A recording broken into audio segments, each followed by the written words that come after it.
Welcome to beautiful New Zealand.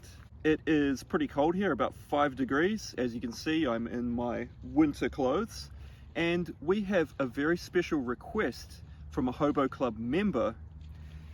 And they asked me, what are the top 10 things that you would take on a cycle tour? If you don't have the time to watch this video, here's the list right here. Without further ado, here's number 1. The first thing that I put in my backpack is a power bank. Now I have a couple of these, and so I take the big one, which is a 20,000 milliamp hour power bank. Here's a closer look. It's got 2 USB-A outputs for charging your devices. It's got an on button on the side and a display that tells you how much battery is left here. I actually have a bunch, and when I go out I grab one of these, so that's another. The battery display on that one's just a light with my sticker on there. So these two are from Anchor. I'll put links down below. I don't leave home without it. Of course I do a lot of video recording, but you can use these to charge any number of devices that charge out with USB-A. Just plug it in like that. Item number 2.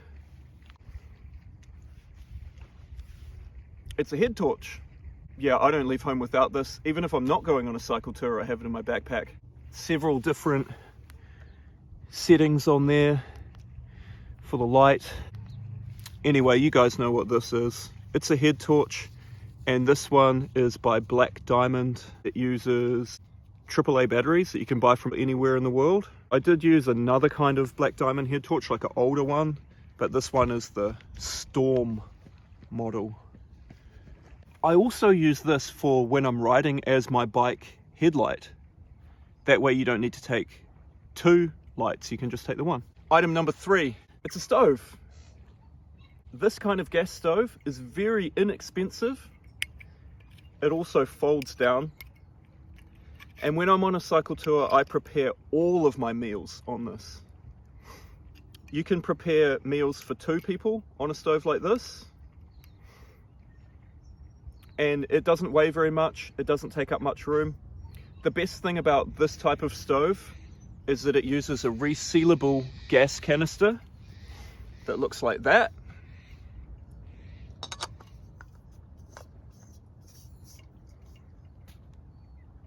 Really easy to use, and you can buy these nearly anywhere in the world. Now, an extra little hack for you guys is you can refill these. You can use a little adapter and refill these canisters that cost about $10 or 10 euros. You can refill them with a hot pot style canister that looks like this, and you can refill it for about $1. So I'll leave a link to the adapter, the refill adapter, so that you can refill your own gas canisters. Save a little bit of money. That's item number 3, that's my stove. I'm so excited, this package has just arrived, and it's my new t-shirts. Hot off the press. The all new Hobocyclist pusher design. Whoa! Now available in black.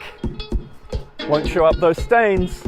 I'm also excited to introduce my campfire design t-shirt.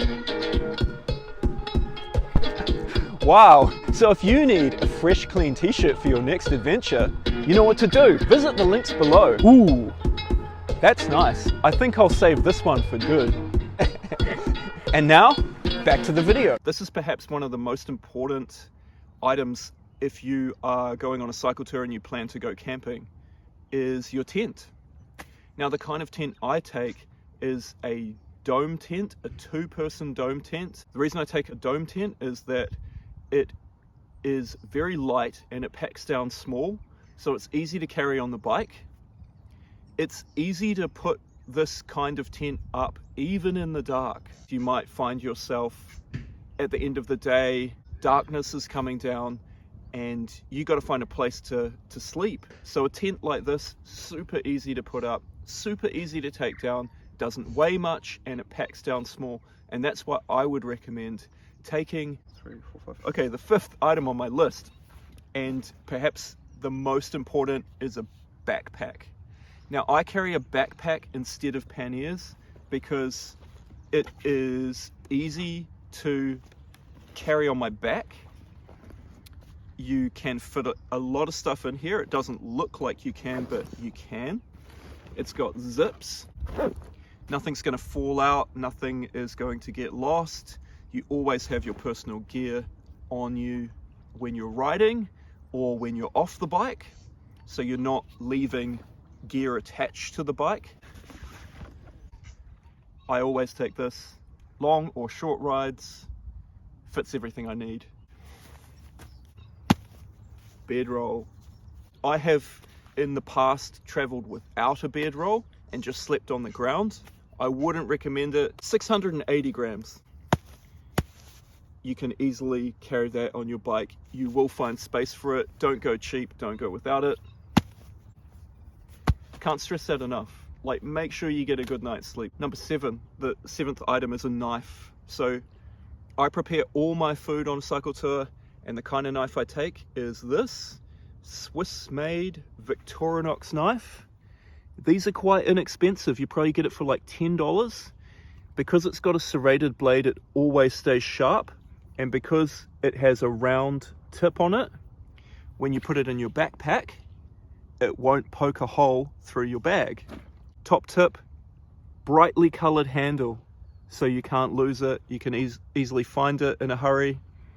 And knife like this, prepare all your food.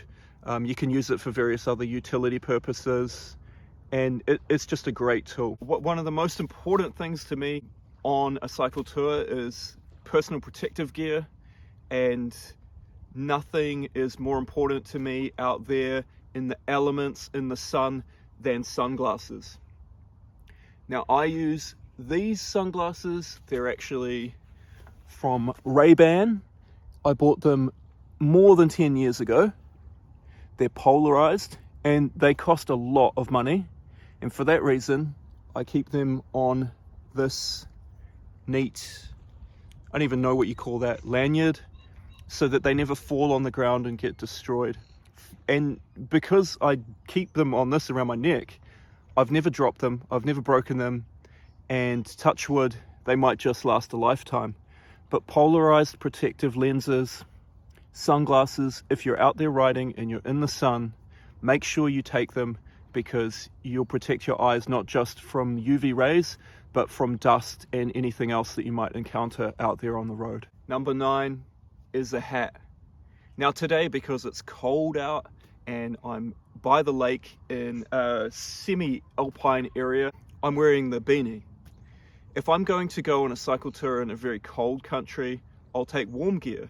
If I'm going to go out and it's very, very hot and I'm spending a lot of time in the sun, as you do when you're riding a bike, I take a hat that looks like this. Now a hat like this, it's a wide brim sun hat made of canvas, so you can crush it down and pack it away in your pack when you're not wearing it. It's also got this cord that goes around your neck, which is super important because if you're riding, a gust of wind comes along, it might just whip the hat off your head.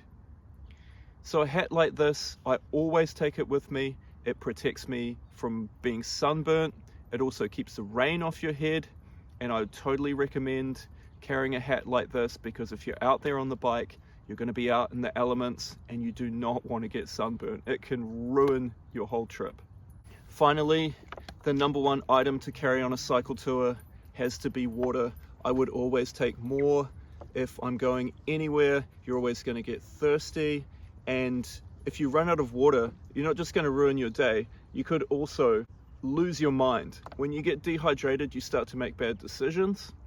You start to get lost. Now, getting lost out there on a cycle tour, I've nearly always encountered this when I'm baking in the sun and I don't have enough water.